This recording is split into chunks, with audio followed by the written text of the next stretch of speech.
There's been mention of 3 letters, mystery correspondence between the Prime Minister and the Victorian Premier. Now they have come to light. We heard from the hotel quarantine inquiry that there were these 3 letters. Sky News has obtained them under Freedom of Information laws. The letters were written in the space of 1 week in early July. In the first document, written before Melbourne's lockdown, the Prime Minister notes with concern the Victorian COVID-19 cases have escalated to 108 cases, and the Commonwealth stands ready to provide any support needed.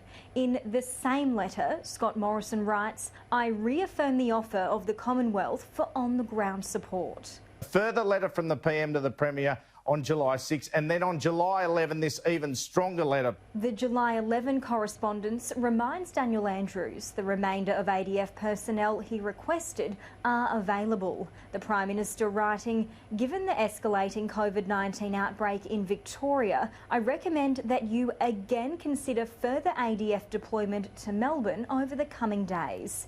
And an estimated 1,000 ADF could be progressively deployed.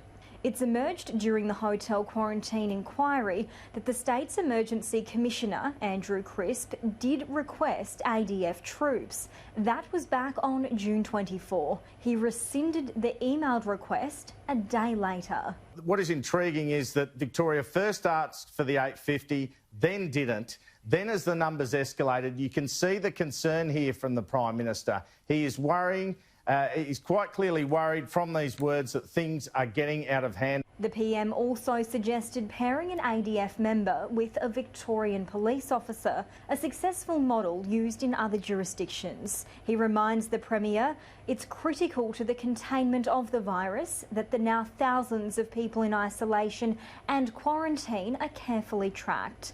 As for Daniel Andrews' response, I should point out, it's emerged in that inquiry, Daniel Andrews responded to every one of these letters. The Victorian Premier is scheduled to front the inquiry on Friday. Anna Rawlings, Sky News.